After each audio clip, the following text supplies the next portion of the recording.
Hello and welcome back to The Fallen Fruit. I'm Catherine Urban. I'm Stephanie Genese. Lynette Ramos. And today we are talking about Medusa. We've always wanted to talk about this dark goddess, and it just seemed to line up perfectly for us right now. Yeah, perfectly. So we're going to get into it. We're going to start off by talking a little bit about Medusa's juicy mythology.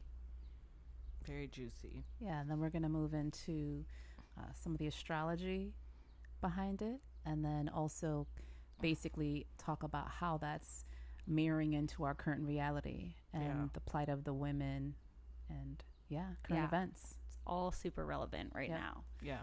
So what do we know about Medusa? Let me just start by saying this. The most interesting, not the most interesting thing, but an interesting thing is that her origins lie in North Africa. Yeah.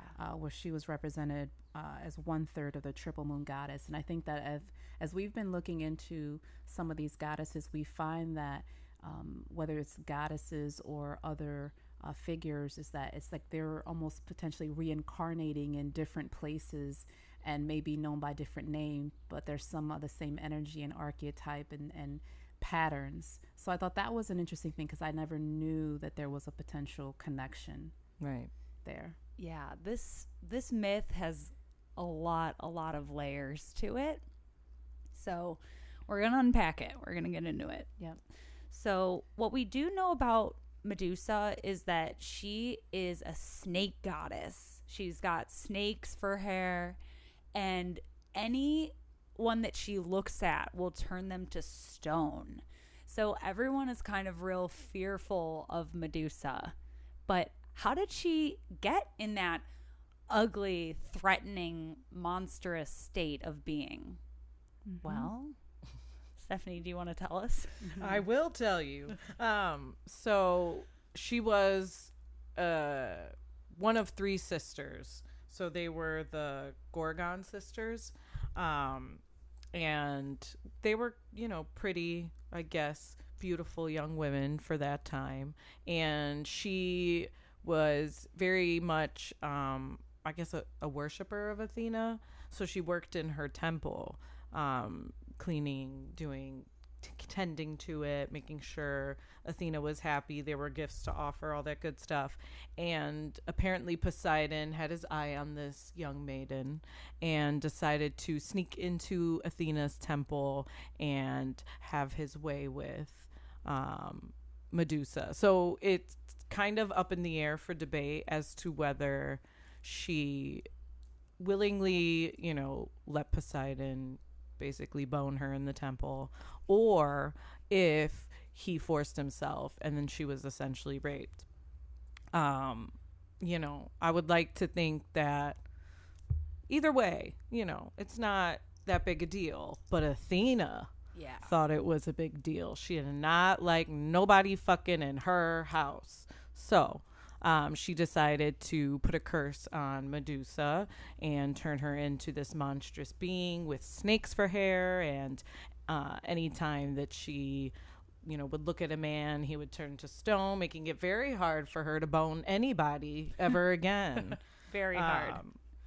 And one of the myths or stories that I had read about her said that she was quote unquote deflowered by Poseidon, and that the law of the day actually forced her to then become Poseidon's wife. So she had to marry her predator? She had to marry her predator, which doesn't sound far off from some laws we probably had not too long ago, or societal laws, maybe not necessarily set in stone, but it was like common around certain cultures, certain just places around here where things like that, you would hear of that happening. So already we have 3 variations of what happened, but either way, whether she was in her sexuality and was punished for it, or was raped and not shown mercy, or in this case and then having to marry her rapist, basically. Mm-hmm. So either way. Yeah, just a really kind of traumatic origin story for sure, for her to then be this goddess now, which some people might not even say goddess. You know, they might refer to her as just a monster or something like that, because then she elected to get vengeance on all men because of what Poseidon did. Right. So she was reclusive, though, and wouldn't leave her island. But men would come seeking her out to sort of say, like, I'll be the one to, you know, end her, to kill her, To conquer her. to conquer her, and then I'll be this great warrior. So they all came looking to behead her. And, like, what's the symbolism in that? You know, the part of a woman as to what happens after maybe she undergoes some sort of trauma or is forced into a situation, you know. Exactly. Yeah, and then one of the other myths that we see Medusa really strong is with the myth of Perseus. So Perseus, and there's a constellation in the sky called Perseus, and he's holding the head of Medusa. And we'll get a little bit more into that story later of the symbolism of the constellation. But so Perseus is a man. He was born to his mother. I believe Zeus fathered him. And so anyways, the story, or wait, no. I don't know who fathered him, but the story was that his father was going to be like killed by his son. So the father was like, oh no, she's pregnant. And he boxed up his wife and Perseus in this box, sent them to sea, cast them out. And Perseus and his mother landed on this island, and they ended up being raised by this other man who brought Perseus up to be a man. That man's brother was in love with Perseus's mother. And so in order to get him away, so have you guys ever been in a situation, you have kids, where a man comes into your life and he's interested in you, but he's trying to like get your kids out of the way so he can bone you basically? I haven't had that situation because I've only ever been with like one person since I split with my ex-husband. But I remember me being a child and dudes wanting to bone my mom, Right. and being like, here's a teddy bear, go to your room. Yeah, exactly. Right, like maybe not Yeah. like literally like get them off Yeah. or get them away, but definitely like on that nightly, like, Yeah. can you get your kid somewhere else? Yeah. Right. Can you- Exactly. yeah. So the guy basically gives Perseus this impossible feat of killing the Gorgon and bringing back Medusa's head. So, or I don't know, maybe he wasn't supposed to bring back the head, but he was like, yeah, go slay this Gorgon. And that will be good enough for, they had like a wedding thing going on, and Perseus was like, well, I don't have horses to give to the wedding. So he's like, well, if you don't have a horse, then you got to go kill this monster, and thinking he would get rid of him forever. Well, then Perseus, of course, on his journey to go kill Medusa, he is given a cap of invisibility by Hades because he's half immortal. And Athena gives him this very shiny shield, which is like a mirror. And then Hermes gives him the fleet, like the winged shoes to like get away and be swift on your feet. So he is able, with the gods' help, to defeat this monster, and eventually he is able to slay Medusa with his sword, and he puts her head in a bag. And as he's flying home, after she's decapitated, out of her, because she's pregnant from Poseidon raping her or having sex with her, and Pegasus flies out. So there's his horse, but now it's like a winged horse. So it symbolizes freedom. Like a winged horse has so much symbolism of freedom when we think about the Sagittarius energy of like freedom seeking, but like this horse has wings. Yeah. A lot of symbolism there. So then they're flying back on Pegasus or on his winged shoes, and he's got this head in this bag, and as the blood drips, some of the blood falls on Libya and creates oases in the desert, but then some of the blood drops create poisonous snakes in the desert. So, and it said that he gave blood to Athena, and Athena used the blood of Medusa's head for like evil and like killing and bad. And then the other part of the blood from Medusa was given to Asclepius, who is known as the serpent bearer. And he is like the father of, one of the fathers of modern medicine and healing. And Asclepius had like temples dedicated to dreaming and like healing through that way, and also medicine. And he had the caduceus staff with like the serpents on it. Yeah. And that's our modern symbol for medicine. You see that caduceus staff of Asclepius on ambulances and all of that. So here we have this medicine of Medusa that is both poisonous and healing. So there's that. And then he goes back and shows the head to the guy and turns him to stone there. So that's another version, another piece of Medusa. Yeah. So in learning about Medusa more, and we started talking about this earlier, is we started to realize all of these parallels. As an example, with Medusa, whether she was raped or punished, that made her ineligible to marry. In this particular one, it also made her unavailable to be devoted in service to the goddess because she was no longer a virgin. So it's like here she is, whether she was in her power, whether she was taken advantage of, it's almost like she was punished, and it's almost like she doesn't have any value anymore. It's that. And that spoke a lot to me. And it was interesting too about, with Athena turning against her, it's like women against women. Yeah.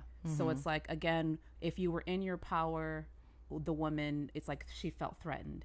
If you were raped or taken advantage of, somehow she, as the victim, is still looked at as being responsible for whatever this male figure has done. Yeah. So the responsibility is still on her, even though in either case he was a party to that. And we see that all the time, in our Yeah. culture, don't we? Like, what was Medusa wearing while she was cleaning the temple? Exactly. And like, women are sometimes the first ones to ask that question when you hear, another woman share her story of sexual assault or harassment. It's women are sometimes the first ones to judge, and it's like, how, it boggles my mind, because it's like we're trying to promote this like sisterhood, divine sisterhood, and be here for each other and support each other. And then once somebody sort of ruins our good name, as ruins the name of the collective of women, then she's cast out. She's a ruined woman. That's where that sort of like stigma comes from. It's like she's no good anymore. Yeah, and there's like this theme of jealousy that we are seeing over and over again through the Medusa story. So like, was Athena maybe on some level a little jealous? Maybe there was something about Medusa's sexuality that she didn't understand. We fear what we don't understand, because Athena is a young maiden in this story. So she may not have been initiated into the sexual mysteries yet. That's actually another point that in my research I found that they said that potentially Medusa was the dark side of the goddess. So Athena was the light and Medusa was the dark. So it's almost like Athena wasn't in touch with her sexuality. She wasn't in touch with her power. So it was almost like when Medusa was acting, quote unquote, in this way, Athena was like shunning her. It's true. Athena is a distinctly unsexual goddess. Distinctly so. She was kind of more like one of the boys.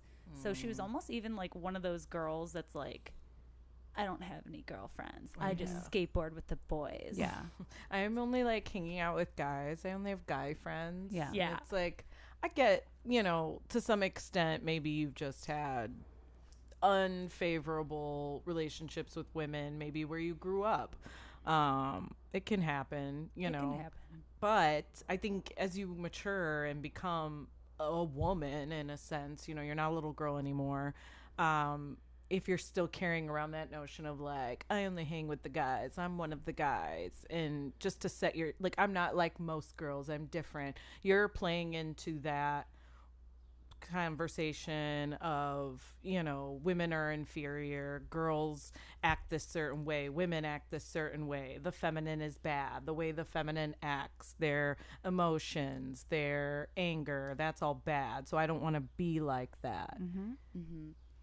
Yeah, I think like one of the themes I find in this story too is, you know, as a woman, you start going through puberty, especially like I went through it young. I was one of the first girls in my class to get my period. And I did not want to stop watching cartoons. I did not want to stop playing with my toys and like doing my silly kid stuff. I did not want to stop doing any of that. And then it was just like suddenly like you have all these biochemical things happening in your body and you don't understand it. And it's hard. And so I think maybe Athena on some level is kind of speaking to that rite of passage. And you see it with Perseus too. Like he's having to like detach from his mom and go out and like become a man and like do his hero journey. And so you see that theme of like growing up in this myth. Yeah, it's almost like she wants to stay in good grace. She wants to follow the rules. She wants to present herself to be like this beautiful package where, you know, Medusa, she was more in her power and in her sexuality. And we've seen this in other stories where she was shunned and she was forced to be isolated because she was bad. Like that was her punishment. Now you have to go away.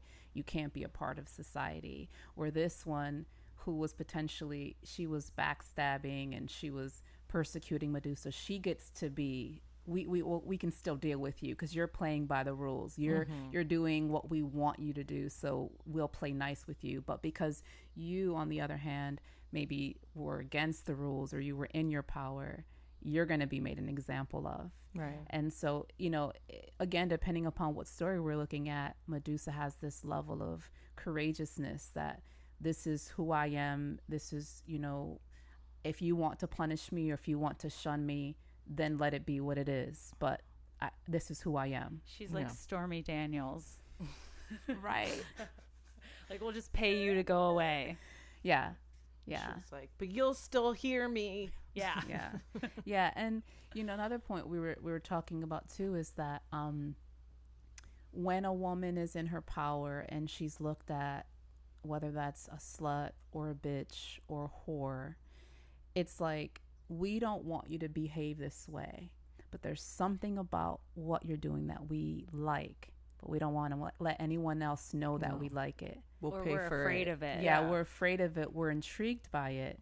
And quietly we can actually look at it and be like, man, that's badass. But that's for someone else. Like we don't feel like we have permission to do that. Well, and that's like the initiation, right? Yeah. Of the sexual mysteries of the dark goddess is like knowing.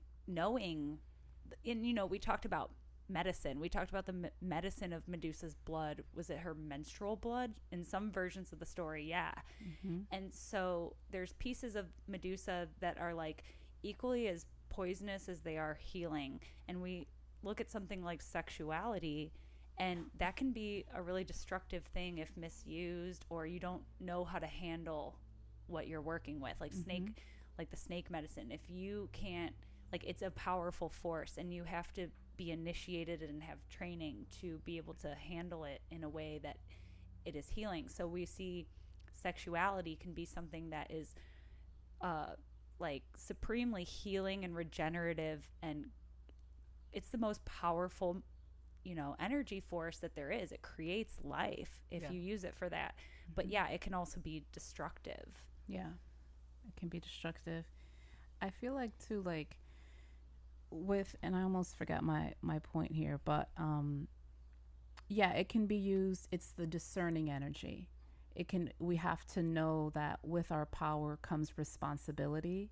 And if you're in your power, you know that sometimes you have to destroy. And sometimes I feel like we in this society don't know how and when to use that energy.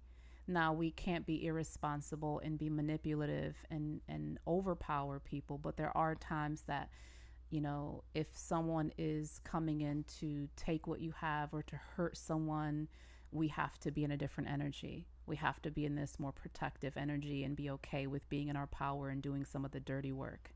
And I think that that's something that we just haven't been able to, I think, fully integrate responsibly. Yeah. I mean, Medusa's name actually means to guard or protect.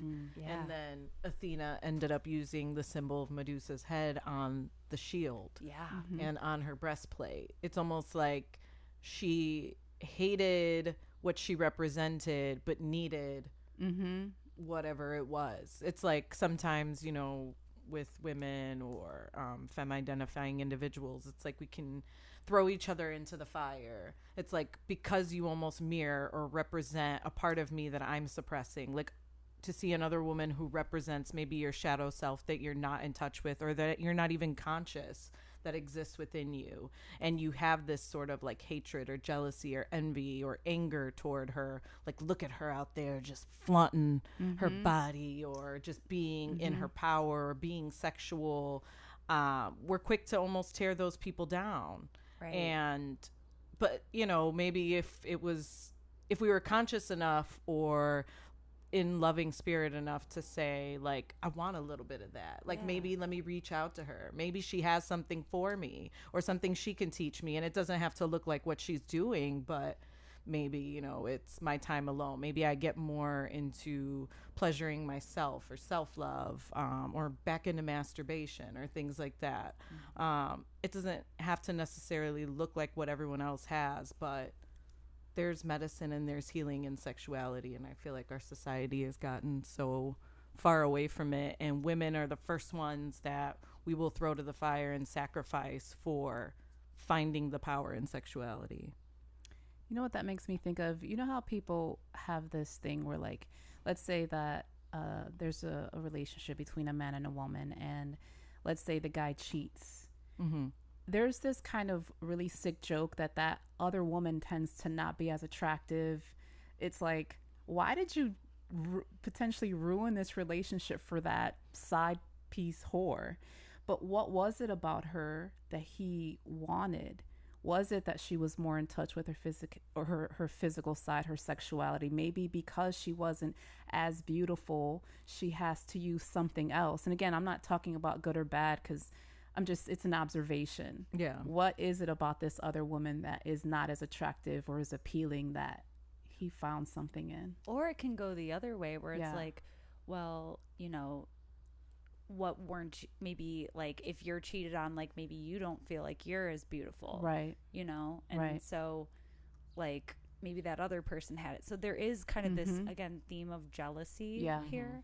And when we think about Medusa, you know, we're going to talk about the constellation of her. There's a star called ALGOL that is supposed to represent Medusa's blinking eye. Okay. And I think about the phrase, the green-eyed monster.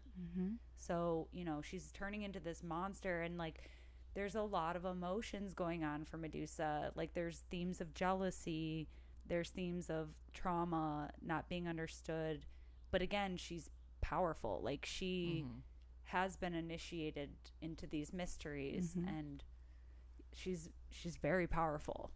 It's almost like there have been stories where, let's say, a woman, it was looked down upon if she wore like lipstick, right? Because she's like in her sexuality and her power. And instead of saying, hey guy, you need to control your physical desires and you have to manage it, it doesn't matter what she has on or whatever.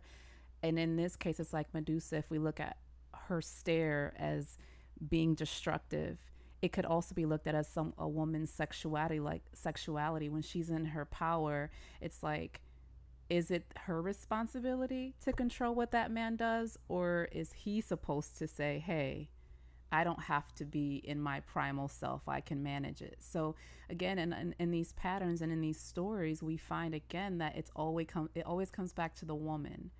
Whether she's in her power, not in her power, it's like somehow the responsibility isn't on the man, it's on the woman. Right. It's always, I mean, when you were talking about relationships with there being another person or something like that, it's like people are always quick to blame the other person instead of blaming their partner, or having that conversation around it's more internal between the two of us, then it really doesn't even have anything to do with this other person. Yeah.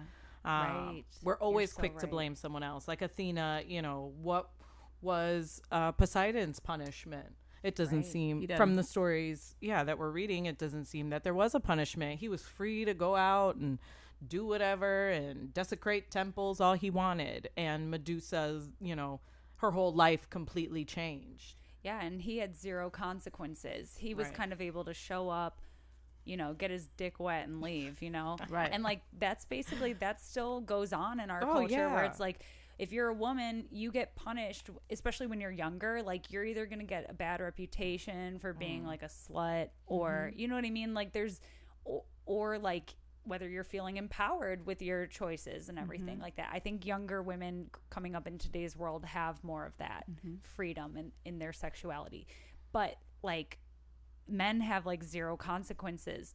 And that brings us to today. We're having conversations about the abortion bans going on and men, there's a lot of pushback for men to get vasectomies. It's kind of more just like the dark goddess being like, hey, if we're going to get punished and you control our bodies, like there needs to be consequences for you. Why don't you guys get vasectomies? And so I think that that's like a funny kind of in light pushback. The fact that it's almost like laughable when people bring to light, like, what about male birth control, or what about a vasectomy, because those are less invasive. They can be reversed, where a woman sterilizing herself or getting her quote unquote tubes tied, it's very invasive. A lot can go wrong. They're not reversible really always. And so why is it that we just think like men having any sort of responsibility or having any sort of preventative planned pregnancy, Planned Parenthood? You go to a Planned Parenthood, who do you see?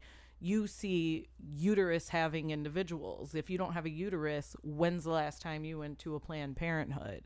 Or, any sort of facility that takes care of those things. It's always the women there. Why does it always fall on our shoulders to make sure like we're taking birth control? We're, if anything does come up, we have to undergo everything.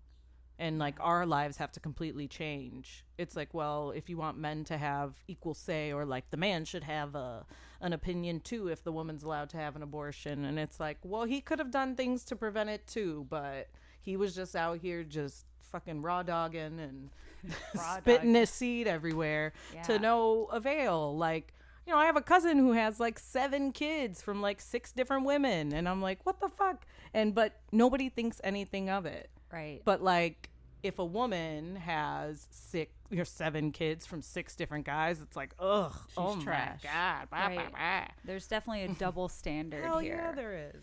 But I want to go back. I want to take a little step back because you brought up a really good point, Stephanie. You were talking about how a lot of times our issue with the other woman or whatever it may be is often our own issue. And in this story, we have the way that the monster was conquered was with the mirror. That's right. Like Perseus shunned the mirror in her face and was able to protect himself, and then the monster was slayed.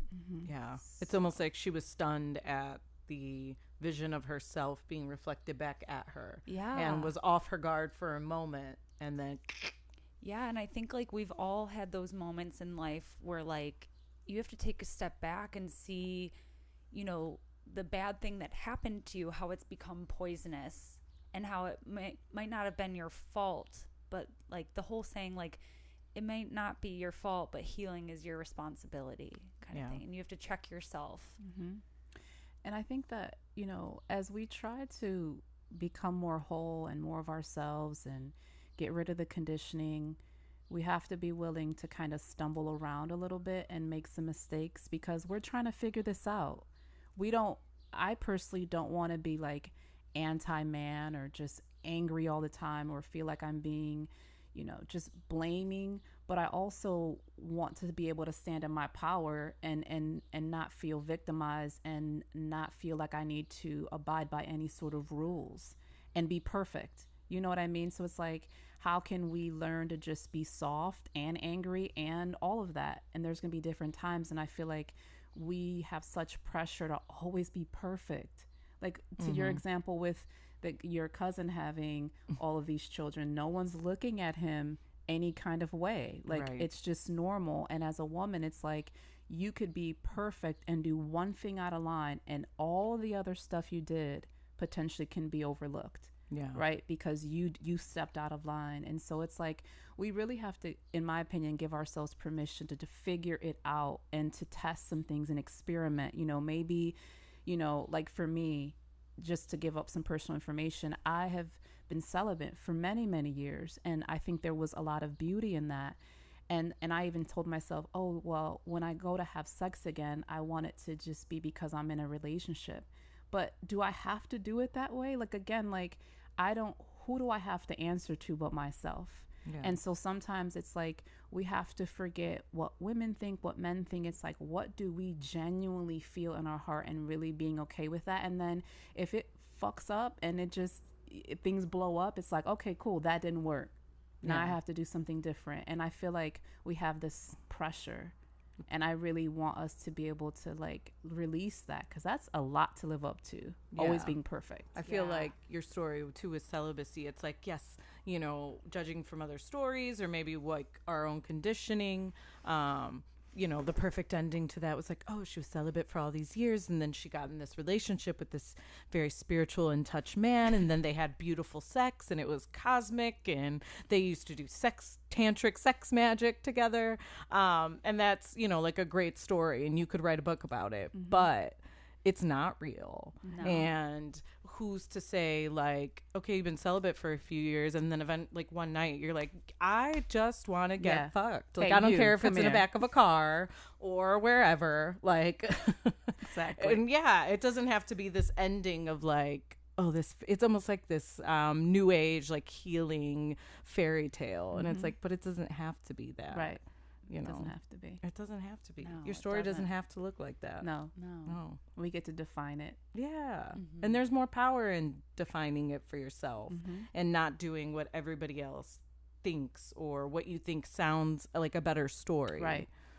Because I think the more interesting story is like, well, Lynette, tell me about the next 5 times after you decided to. Right. Yeah. And there's value in things not going as planned, because I'm sure Medusa would have liked for things to go a different way for herself, because in the one version of the story, like she's a temple priestess, like she knows she shouldn't be like fucking like at all, you know, because she's like serving Athena, but then she gives in to her desires and she makes beautiful passionate love with Poseidon. But then look at all the mess it created in her life, and all the feelings and the mistrust and the betrayal and the trauma and, you know, all those complicated things that love can bring up.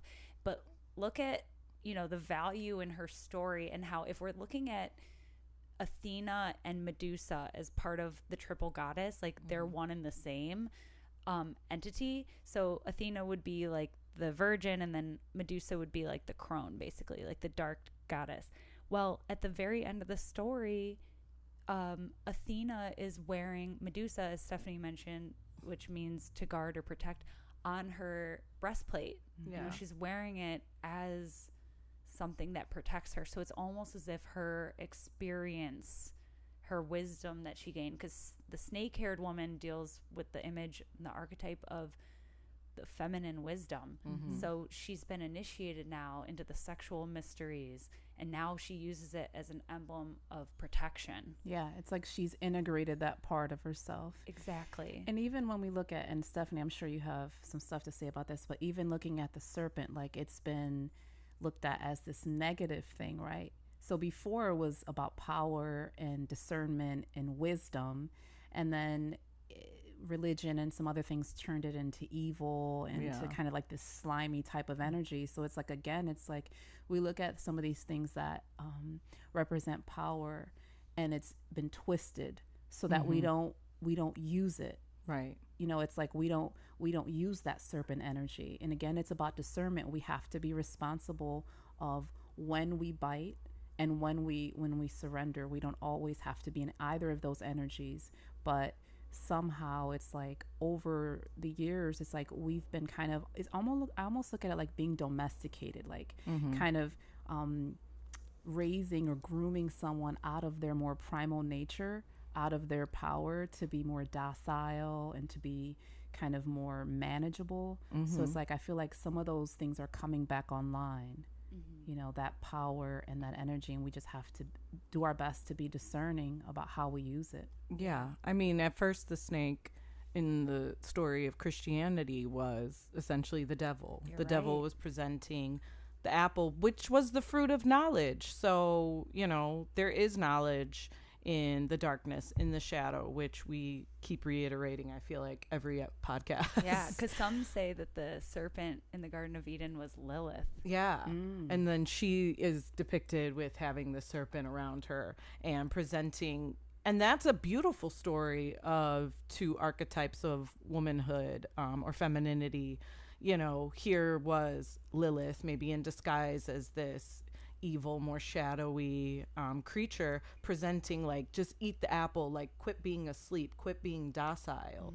You have to realize that there is power. We have power. You don't have to listen to this dude. You did not come from his rib. That's the stupidest thing we've ever heard. Like, And like carnal knowledge, it's like when you get comfortable with your sexuality, it is empowerment. It really is. And so the serpent is also this symbol of you know, it can be medicine, you know. Snake venom can heal, you know, or it can kill you. So, and then the serpent, it's a symbol of wisdom, it's a symbol of renewal, regenerative. And we see like in the kundalini energy, like kundalini translates to serpent power, and when you practice kundalini or you have a kundalini awakening, you become realized, you become conscious. But awareness, if anyone has ever gotten to a state where they're like, I know too much, it's fucking scary, I gotta go like eat some high fructose corn syrup and watch TV, like I gotta come back down because I'm getting too close, like I feel like I know too much and it is scary.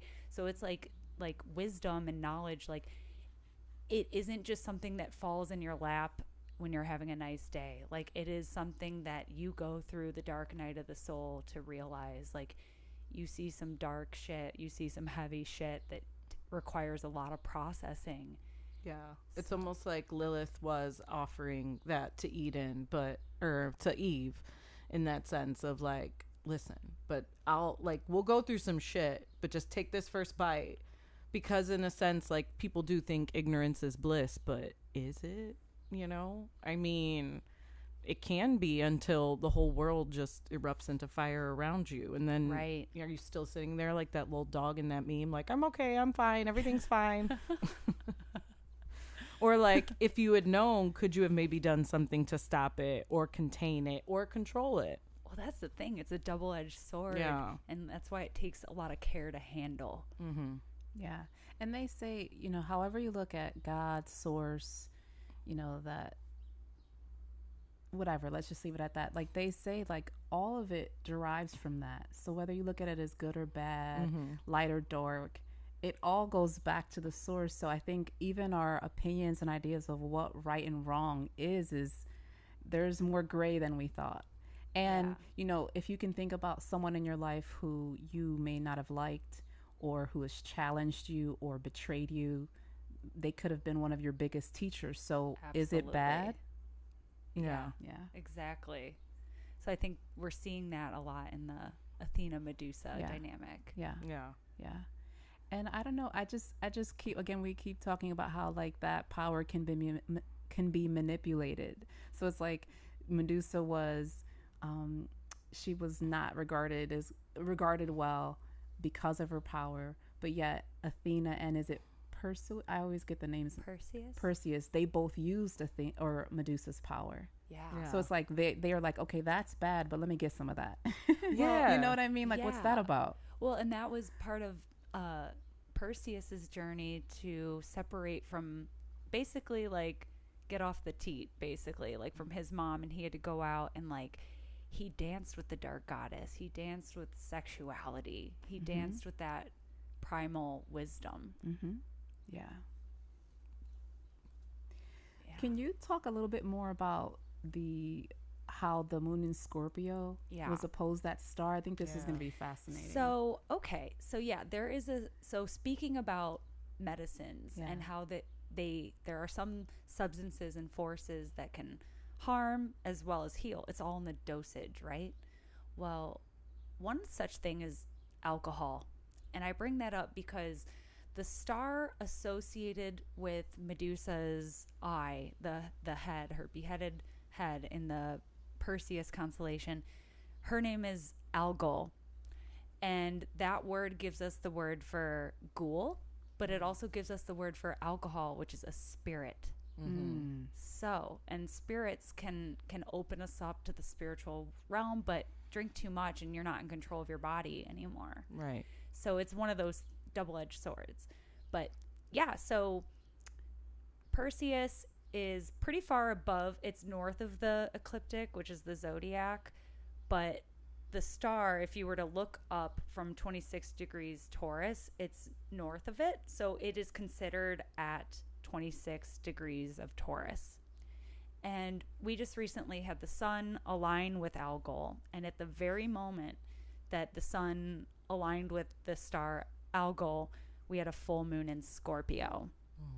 And so whenever you have a powerful alignment with ALGOL, I should start by saying that a lot of these stars, like a lot of the interpretations of the stars in the zodiac, or like above the zodiac or south of it, they have kind of ancient meanings attached to them. Like there hasn't been a whole lot of dissection into updating some of the interpretations of these stars to kind of fit our modern needs. And so every time we look at them, we kind of have to look at the deeper meaning behind it. So a lot of times ALGOL is associated with beheadings or people losing their head.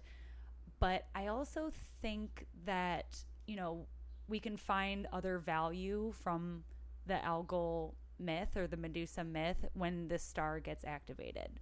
So, for example, we see people with ALGOL in their charts, like people who are unafraid to like go really deep. So, for example, Lynette, one of your mentors, Dolores Cannon, she has ALGOL on her midheaven. So that's her career point. So she's working with potent medicine of the subconscious, which has that kind of like potent healing qualities, but also, the subconscious can be destructive when it's running, a bad program, so to speak. Yeah. Exactly. So anyways, we had this, we had ALGOL part of the Scorpio full moon. The Scorpio full moon is always intense because Scorpio is an emotionally intense sign. It feels things very deeply, things that are unspoken. It's a very psychic sign. And so Scorpio also rules the genitals and the reproductive functions. And also, if you want to look at it beyond the purposes of reproduction, but also the regenerative and also simultaneously potentially destructive energies of sexuality. So here, it's no coincidence that Alabama law passes these strict anti-abortion bans into law. Yeah. And so we're having that conversation come to a peak right around the time of the Scorpio full moon. Yeah. I know so many of us are angry, and I'm angry, and I'm sad too. Like, why is it that someone who, let's say, deals drugs and gets caught and has to do all this jail time, but someone who violently rapes and beats a woman can sometimes get off with probation? Yeah. I mean, that is just, it makes me so sad that someone can be violated to that extreme and potentially have to answer and defend herself to even, you know what I mean, try to bring some sort of justice to that. And it's just really sad that this is where we are. And I hope that I'm not delusional in this way, but I almost feel like hopefully as we start to see how sinister government can be in certain groups, that we really become more aware and take back our power and really come together to like fight some of this, because I feel like before we realized how sinister it was, I think a lot of us were just skating by and just kind of going through our daily lives. And now we're realizing, even the people that didn't realize how sinister government can be, or the powers that be, it's like now we're starting to realize, like, wow, Yeah. this is a lot more fucked up than we thought. And Yeah. so I hope in this phase of darkness we can really come out on top, because it's ridiculous where we are. And people saying like, oh, it's an all-out war on women. And I mean, women are right there too. There was a woman who signed the bill, and so like I almost think of her as like an Athena type who Absolutely. wants to get revenge or have control over the rest of us Medusas, who are out here participating. People like to say, well, if you don't want to get pregnant, don't have sex. And it's just like, it's not realistic. People are going to have sex. People are going to have unprotected sex. People are going to make decisions or not make decisions. There's a lot of stories now out on the news. It's like some of these women didn't get to make the decision if they wanted to engage in sex. They were taken against their will or forced. And why should anyone have to carry out a pregnancy in that trauma? It's like, at least have the choice. If you want to, by all means, like, do you? But if you don't want to, it's like, why should I have to change my whole life? Yeah. And I also think that, like, the woman who signed it into law, like, to be one of the guys, like Athena style, because in her profession, you got to think it's probably very male dominated. Oh, yeah. And so, and I mean, it's one thing, like, you want to stab a woman in the back, like, I guess it happens a lot, but like, this bill is harsh. Women or anyone who gives or provides an abortion can go to jail for life. Yeah. For life. And it's like, what are they trying to accomplish? It's like, we already know that people of color are dominating prison population. There's no question that it's been like systematically done to keep those people in prison and to sort of let the government have control over their lives, what jobs they'll be able to get, where they'll be able to go, if they'll be able to vote or not. And here's this other thing happening, this abortion ban. And make no mistake that those politicians who have their little mistresses or whatever, those women will still have access to safe abortion. Exactly. This is about women in lower income communities or women from maybe just different types of communities. Like, there's no doubt in my mind that rich white women will still have access to safe abortions. Well, because even if they're in Alabama, they'll travel. They'll have means to travel to go get the procedure done. Any of those politicians' little daughters, they'll get rid of that baby real quick. Yeah, they're going on vacation to a liberal state like California. Yeah. And there was this meme that was funny in a very twisted way, and it basically made fun, like, if you have a white politician who, let's say, daughter got pregnant by a black man, what do you think he would potentially want for his daughter? You know what I mean? So someone that may be against abortion, but let's say you're racist and your daughter gets pregnant by a minority, game changer. I'm sure they would look at it differently. Hooking that baby out of there. Yeah, exactly. Sure. And then you brought up people going to prison for like small like drug possessions, but then and you have that, and that's what's really filling up the prisons with a disproportionate amount of people of color. But like you for nonviolent crimes like that, but then you also at the same time have states like Colorado legalizing marijuana, and like a lot of these rich white dudes are the ones like running some of these corporations. I watched a documentary last night called Grass is Greener on Netflix. It's really good. You might pass it up because you're like, oh, it's just another weed documentary, because there's like a million of them. But this one was really, really good because it did talk about that. And they went to like CannaCon, which is like the big get together of the cannabis entrepreneurs. And they were interviewing this white entrepreneur, and he was, they were asking him, what do you think? Do you think the men and women who are imprisoned for their small drug offenses should be allowed out and even given access and a gateway into the cannabis industry, because it would only be right. They were essentially cannabis entrepreneurs on an underground level. And now that it's above ground and you're profiting off of it, don't you think they should have access? And he goes, no, those guys they're not good businessmen. You know, they're just stoners, and stoners don't make good businessmen. And I'm like, I don't know about you. Maybe you haven't been in the underground scene. I'm not trying to put my stuff out there. Please don't come for me. Nobody call the police.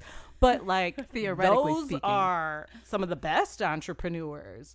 I've never seen people get so creative and the hustle is on. Like, those are going to make the best businessmen. Yeah. Because they're going to be hungry for it. When Yeah. you've got to feed your family and you've got to actually like be out on the streets, your mind is business oriented all the time. So to me, there was definitely like very racist undertones in that statement. Absolutely. Because, you know, marijuana was only made a Schedule I drug because it was mostly used by African Americans and Mexicans. They're the ones who actually brought it to the United States and made it sort of like this popular thing. That's why they call it marijuana. Yeah. Like, it was originally Mary called Jane. cannabis, but Yeah. they said marijuana because they wanted to make it sound like exotic and Exactly. Latino and, you know, but it's just like crazy. Like you said, people are able to make money off of it now, and it's become this very white industry. People of color actually, very small percentage of them are the people benefiting off of the cannabis explosion, so to say. So basically the same exact thing is paralleling, but with reproductive rights. And there's been, so the thing with ALGOL getting activated too is that sometimes you lose it, you go off on people, and Mars is at the last degree of Gemini. So people were like diving in and challenging each other. I saw a lot of this on social media, and my Libra sun, I normally hang back. Like I normally don't get involved in like, you know, challenging people. But I was in it. And this woman, she was like, oh, well, all this abortion, it's murder. And she said there are like black women having like 7 abortions. And I was like appalled for so many reasons. Yeah. But my response to her was, well, did you know that like people of color have a disproportionate availability of access to some of these like things like birth control and doctors and help like that. So we are seeing, you know, it's institutionalized racism, basically. Oh, yeah, certainly. I mean, I even shared something on my social media. Like, I don't like to beat around the bush, but I also don't like to like bring it up to people out of nowhere. Like, how was your day? I'm like, fine, I've had 2 abortions. But like, I'm not ashamed to talk about it. I've had 2 abortions. I had one when I was 17, and the reasoning behind it isn't really important. And then I had a second one when I was like 20, and that was a year before I gave birth to my oldest son now. And that pregnancy was with my children's father. So it's just different times in your life. You're ready for different things. Relationships, you know, maybe you feel comfortable like, okay, now we're ready. Maybe we weren't ready a year ago. I wasn't in the place a year ago, but I was able to make that decision. And that's what I think it's about. And, you know, somebody commented, this older woman who's friends with like my mom, she was like, you know, I have a friend who had an abortion, and she thinks about it and regrets it every day. And on the anniversary, she gets very, very sad. And I was like, that's unfortunate. And there are going to be multitudes of different emotions around the subject. It is no easy decision to make. It doesn't come without some thought, a little bit of weight behind it. And I was like, every woman's going to feel that way, but at least she had the choice. Exactly. That's the important thing. It isn't that abortions for everybody, like, get pregnant, don't want the baby, come on down, like vacuum it out. It's like, that's not what we're saying. We're not saying put out commercials, but normalizing it is talking about it. And that's what I was trying to say. I was just trying to say, like, if you've been through it, let's talk about it. Let's make it normal. You know, Yeah. we'll talk about things like anything. We'll talk about anal sex. We'll talk about murder. We'll talk about religion. But like abortion, we're like, don't talk about it. If you've been through it, you kind of keep that to yourself. You work through it solo. And I'm kind of tired of that. I'm like, no, fuck it. Let's talk about it the way we talk about everything else. Yeah, it's important to be able to make that choice. And the thing is that I think a lot of pro-life people, which pro-life in quotations, because if they're born to be gay or whatever, like, then you're no longer pro-life, right? But anyways, I think what a lot of pro-life people might not understand is that no one really wants to make that decision. Like, that decision is a hard choice for anyone. And I would say for women, but not just women, but men too. Men have gone through abortions. Like, I read a statistic that 1 in 4 men has had an abortion, meaning 1 in 4 men has gone through that difficult choice with his partner. And the post was also encouraging men to have these discussions with one another. Yeah. It's important. Yeah. And even, you know, you're talking about trans people and queer people. It's their issue as well. You know, you identify as a man, but you have a uterus and women's working parts, and you become pregnant. It's like, what? You may not be ready. You may have just figured out, like, this is the type of life I want to have. You may have just come out and become comfortable with your identity and who you are. And then to have to deal with this other, you know, aspect and this very feminine thing, you know, that can almost be a little crushing. Very. But we don't talk about these things. We don't even bring up all of the shit that comes up with a pregnancy. Yeah.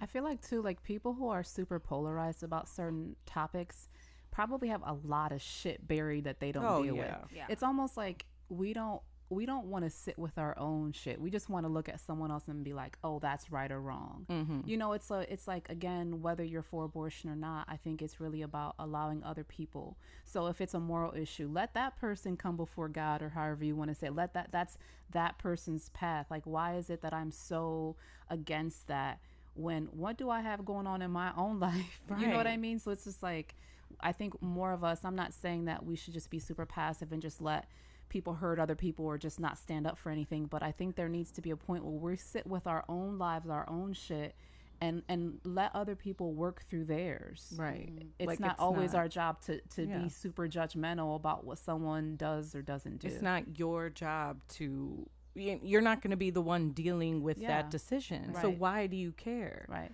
You know, it's like- Especially when there's so many double standards, like when you talk about pro-life.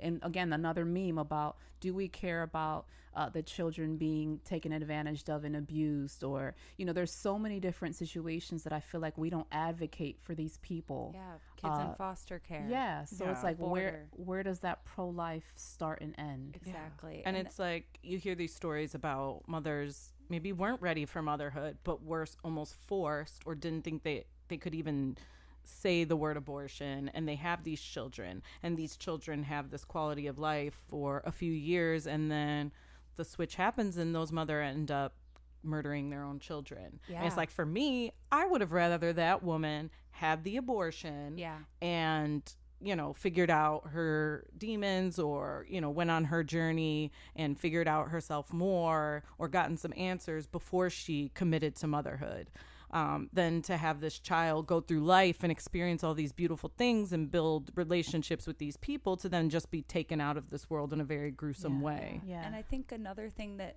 it brings up too is, it's like, we're talking about, you know, the idea of, you know, at what point does it become life? So, like, yeah, you might have a cluster of cells growing in your uterus that will eventually grow into a container for a soul to enter. A lot of different, depending on your spiritual beliefs, like, you might believe that there is a soul in that cluster of cells from the beginning.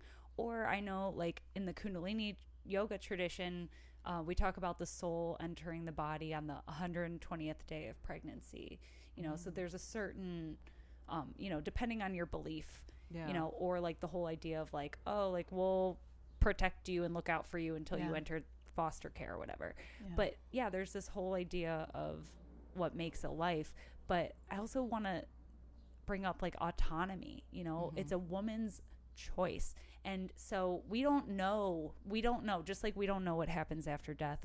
We don't know when that baby becomes sentient, but we should, before we're certain that it is, we should be advocating for women to make that choice and to protect themselves and their best interests. Mm-hmm. Yeah. And that makes me think too, what you said prior, about like regulating birth and all that, and when and does the soul enter the vehicle of the body.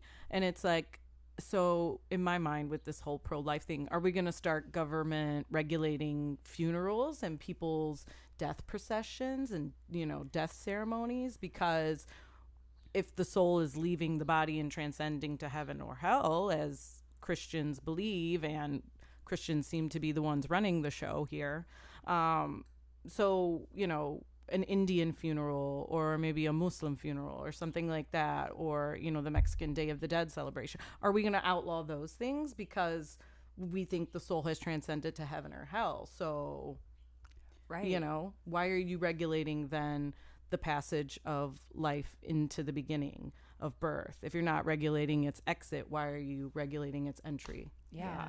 Sorry. And the thing is too is that like nature has its way. Like a lot of times, you know, you have a body growing inside of you, you're pregnant, but then like, you know, you miscarry, or you have birds in nature that kick a bird out of the nest because they, you know, there's something instinctual. Like you'll sometimes see a cat, it gives birth and then it eats one of its babies. Yeah. Like, I don't know, nature's funny like that is all I'm saying. Yeah. And like also but it's not funny when you have women doing time right now for having a miscarriage and they're in jail for murdering their child. Yeah. Isn't that one of the parts of one law in Alabama? Maybe not Alabama. Maybe there's a couple states. I believe world's it's a fucking woman nuts. in Texas doing Yeah. time for a miscarriage, See, but I've I'm also not had a sure. miscarriage, and if somebody was like, "You've got to go to jail for that," I'm like, "You out of your fucking mind? I didn't even know I was pregnant." Wow. Well, that's the fucked up thing about this 6-week thing. So people who are uneducated about reproductive function, people who are uneducated about sex and female bodies, they think, oh my gosh, like 6 weeks, that's plenty of time for a woman to make a decision. You don't know you're pregnant until like That's- sometimes 8-10 weeks. That's it, because everyone's cycle is different. So what they're basing this 6 weeks to decide off of is your last period. So what they don't even take into consideration is that maybe 2-3 weeks later you ovulate, and then depending on your cycle, because my cycle is 6 weeks, so 3 weeks later I'm missing my period. I'm like, well, maybe it's coming. I get to 7 weeks and then it's too late. I go to jail. Yeah. Right? That's a wild thought. It's whatever is going on. I mean, I'm glad people are waking up, and you know, I hate seeing those comparisons where it's like, oh, this is like The Handmaid's Tale, and it's like, no, like that's fiction. And while it does have some scary context, it's like fear-inducing people right now. They're like, oh, it's gonna be like that, and it's like, well, reality is scary enough. Like, you know, a black woman was shot by the police and was screaming, "I'm pregnant! Like, please don't shoot!" and ended up her and the baby are So it gone. doesn't sound like they were very pro-life. Right. And it's like, what about that baby? What about, you know, you hear these horror stories of these women. There was another one, a like 19-year-old girl, somebody on Craigslist or something said, I have baby clothes. And she was like, great, love to pick them up, because she's struggling in this society and this economy to even be able to afford baby clothes. So she says, free baby clothes, dope. Yes, I'll be there. And this person ends up killing her and cutting the baby out of her womb. Whoa. Yeah. It's like, so my thing is, before we even begin to tell women what type of, or, you know, women or uterus having individuals, what they need to do consciously, when they consciously know there is, you know, cells forming in here that will eventually lead to a child that I'll have to commit my life to. If the if women or whoever have the wherewithal to make that decision, let them make that decision. We've got bigger issues here. Yeah. We are putting children in cages and separating them from their mothers. How pro-life are you then? How much do you revere the mother-child bond then? You know, police brutality, killing people, killing children. That child's life didn't matter. Right. You know? Yeah. And we've got to take care of this stuff before we can even think about the lives that haven't even formed yet. Mm-hmm. Right. This makes me think of, if we think about things esoterically, some people would even say maybe we don't look to government for justice. As women, especially those of us who are engaged with like ritual and that type of thing, is there something else that we could be doing to help to manage the stuff that's happening on this earthly plane? Because a lot of us are looking to the oppressor to produce justice, and I don't know if that's really going to work. So I think that there's a time and place for us to do things in terms of grassroots and regulation and law, and I think that we may have to reach back to some of our ancestral ways through ritual, through ceremony, and through some of these plant medicines, some of these other ways of how can we bring these higher, more elevated ways of being and consciousness into this earthly plane. So I think that there's a way to approach it from the more practical sense, and I think that we may need to bring in some of these higher energies to help us to work through some of this stuff here. Yeah, I agree. It's time for us to connect with the goddess in all of her manifestations, you know. And one reason, again, going back to our original mission of this podcast, is we want to talk about dark goddesses because we see a disproportionate amount of representation of the dark goddess. You know, we see a lot of emphasis and value on the mother archetype or the lover archetype, and maybe not so much on the other aspects of femininity. Yeah.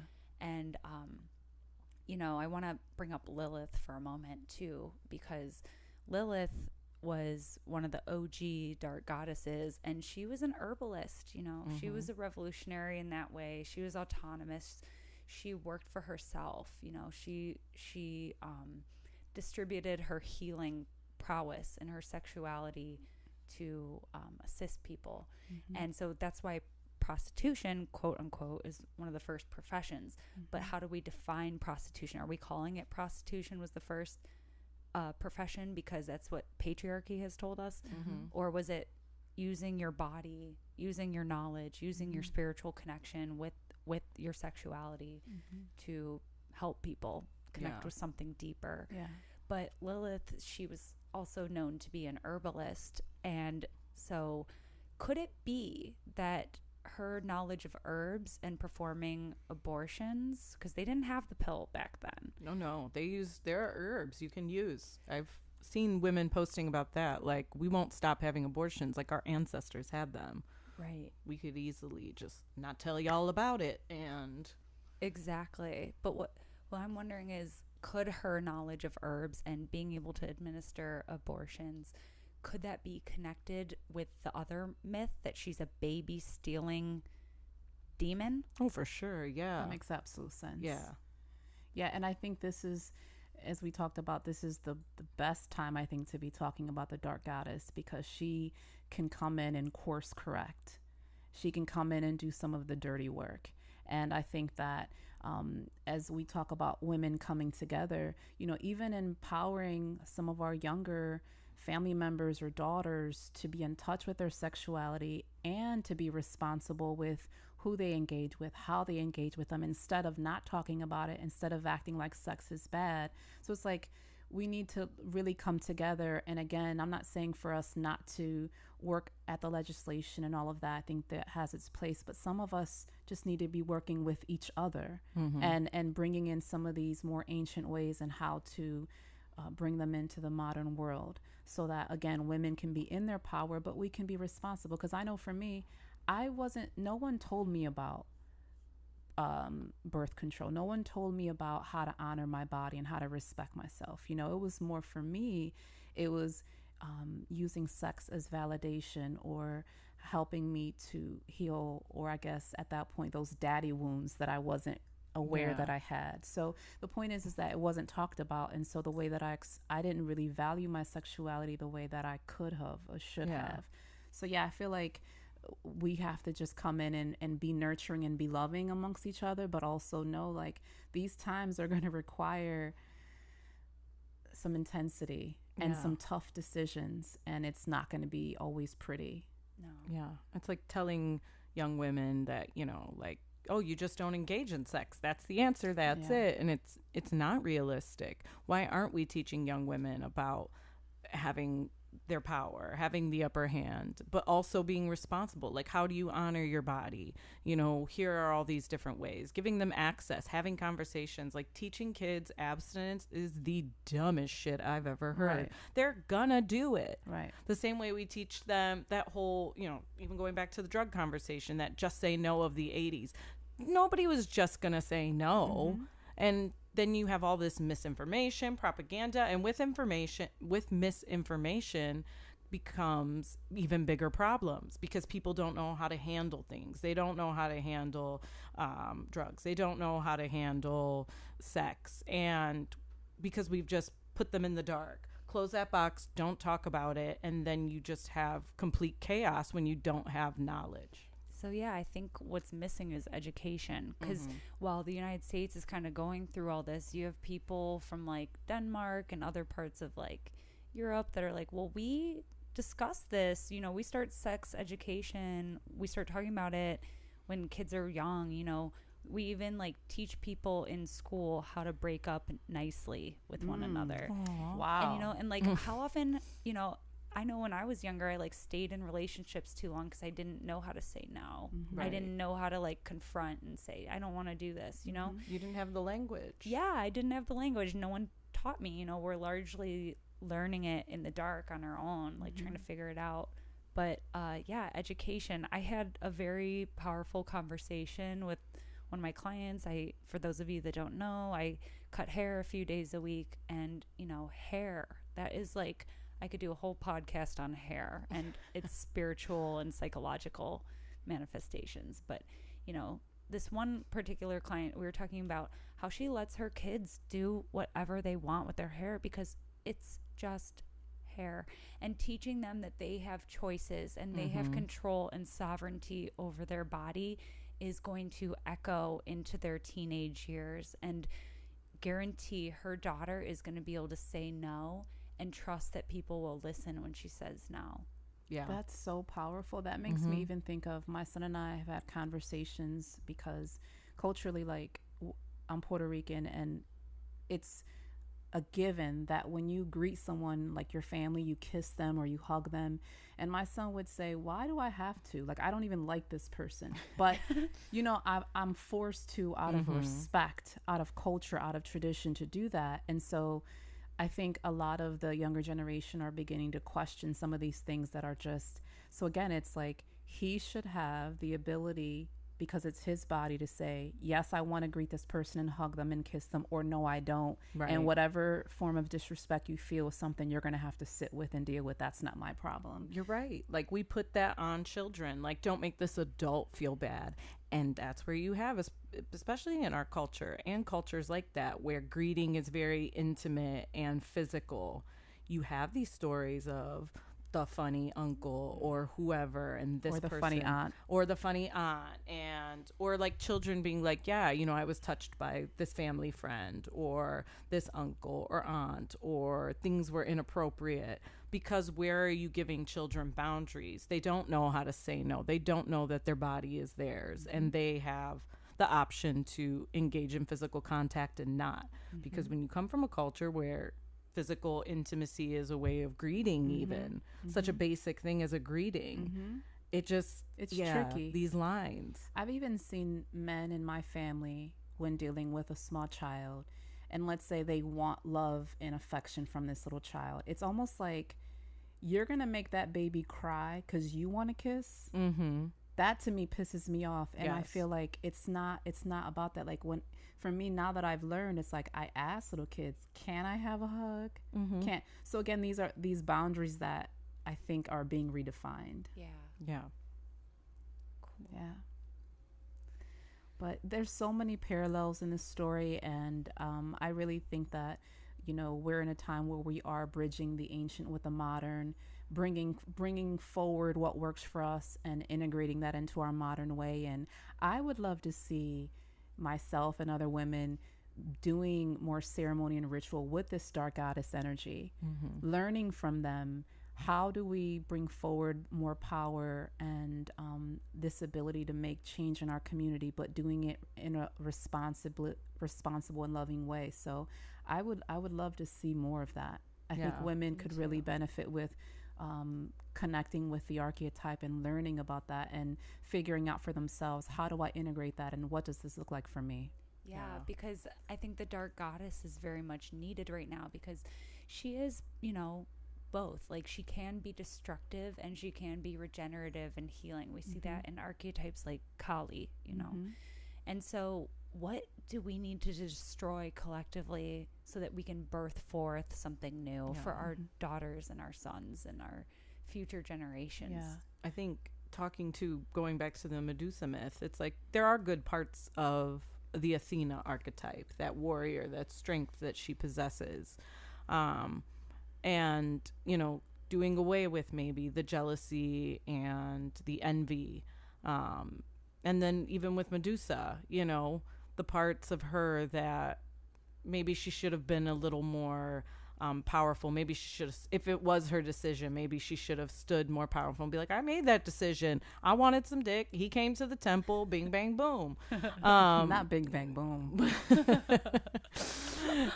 Or, you know, if she was forcefully taken, then standing up for herself and be like, this wasn't my choice.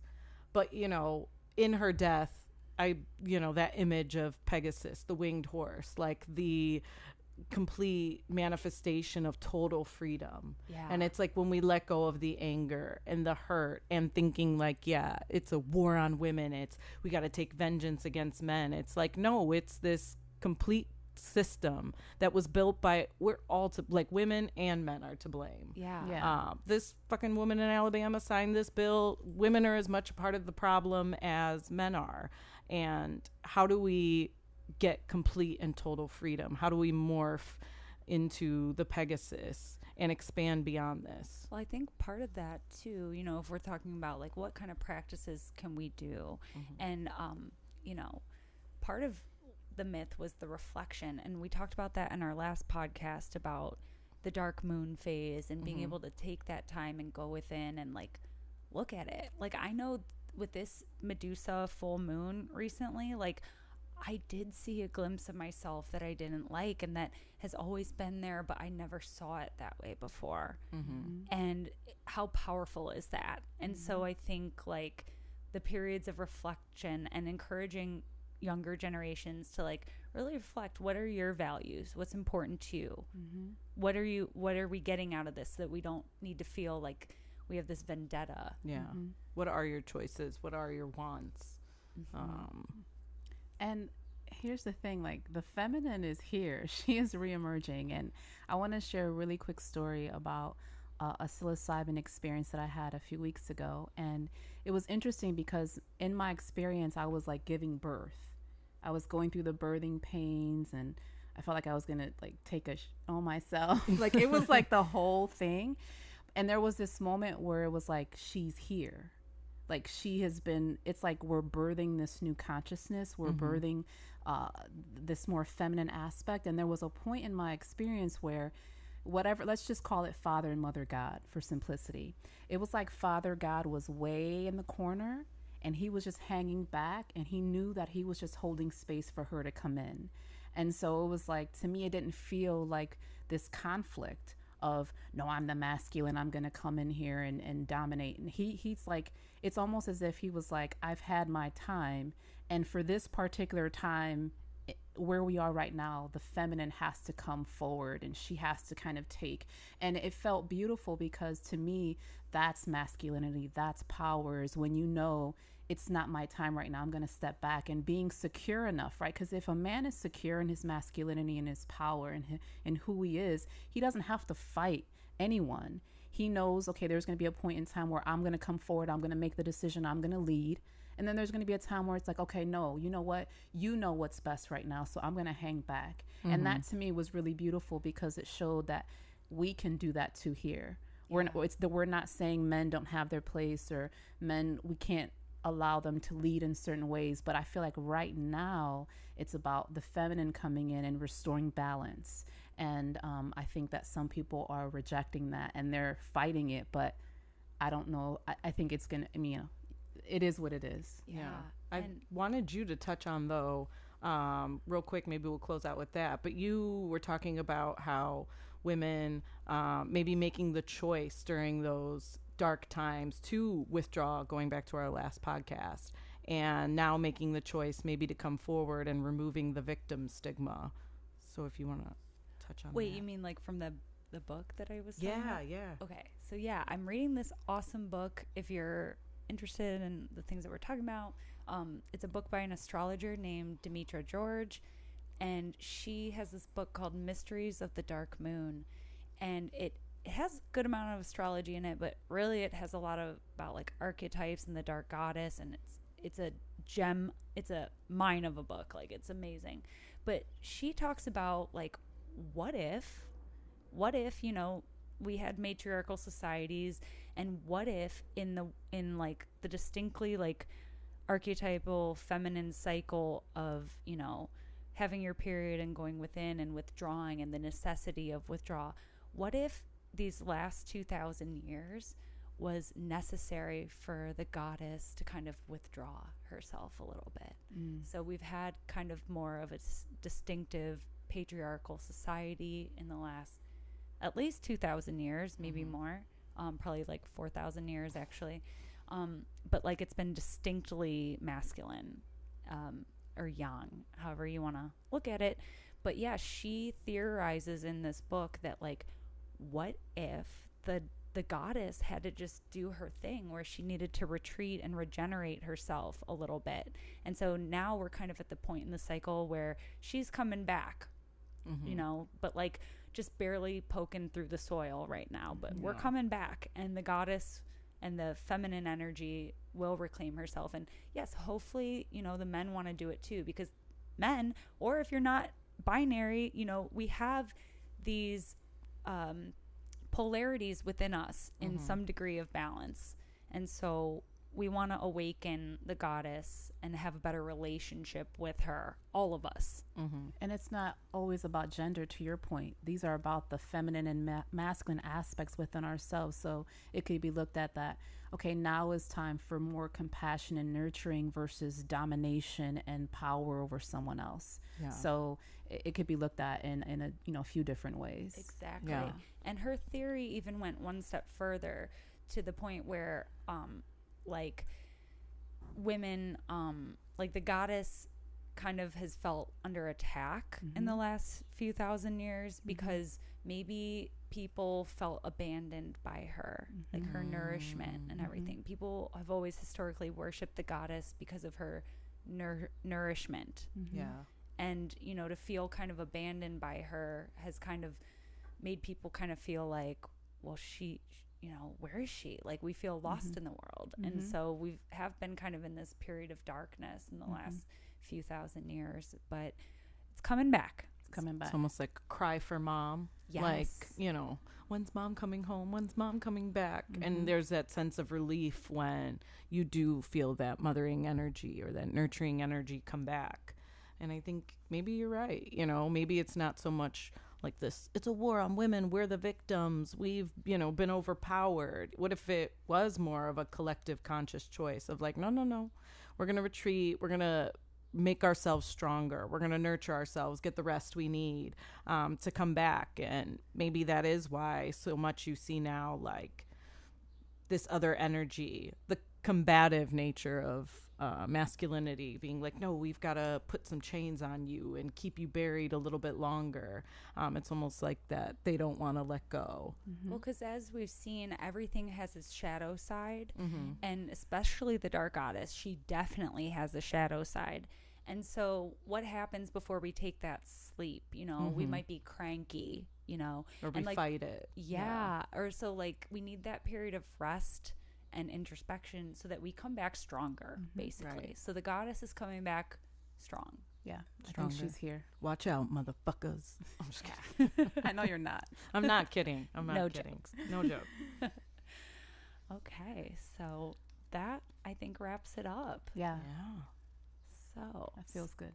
So as we wrap up, where can people connect with you guys?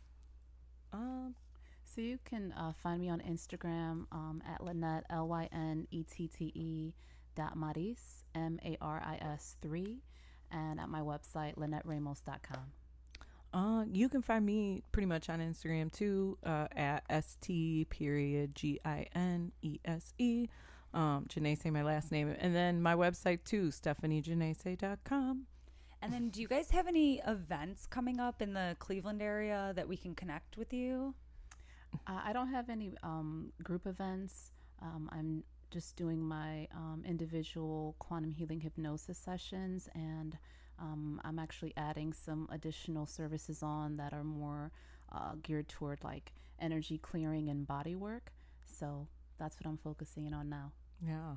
I'm going to actually be having a residency at Coven in Lakewood. Ooh. So starting this Friday, I'll be there Fridays and Saturdays from 3 to 8. You can either go onto my website to like book your slotted scheduled time, or walk-ins are welcome too. I'll be hanging out 3 to 8 on Fridays and Saturdays there. Very nice. Awesome. Yeah. And then I'm Catherine. You can connect with me at Astro Catherine on Instagram. That's Catherine with a C.